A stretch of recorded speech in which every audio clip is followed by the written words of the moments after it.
Maraming turista ang in-enjoy ang malamig na panahon dito sa Baguio City.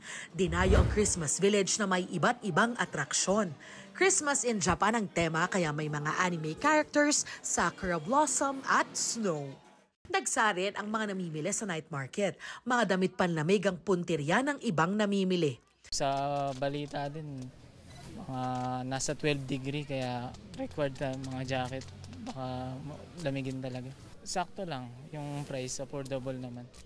Nararanasan ngayon ang pinakamalamig na panahon mula nang mag-umpisa ang amihan season na nagdadala ng malamig at tuyong hangin sa maraming lugar sa bansa. Bumagsak sa 12.6 hanggang 13.6 degrees Celsius ang temperatura rito nitong nagdaang weekend. Malamig. Actually parang nasa US yung klima. Nagdala kami ng sweater namin.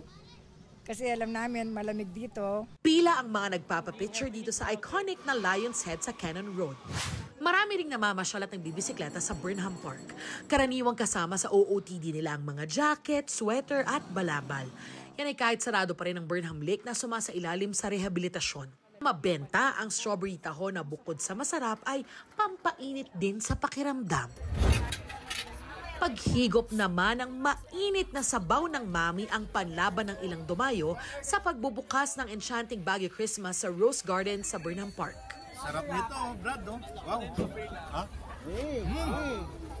Okay to, man. Pinipilahan nga ang kainang ito dahil sa kakaibang mami ng pampalasa ay kiniing o smoked meat.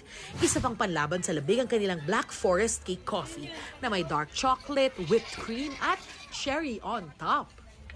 Sabi ng Pag-asa, simula pa lang ito ng malamig na panahon. Asahan daw na mas bababa pa ang temperatura at lalo pang lalamig sa mga susunod na araw. Around between 11.4 to 14.3 po yung lowest temperature na forecasted ng Pag-asa ngayong December. And then between 7.9 to 11.8, yan po yung mga possible na mga lowest temperature na pino-forecast po ng Pag-asa mula January up to February 2026. So medyo mas papalamig pa at mararanasan pa rin natin yung mga tinatawag nating cold surges.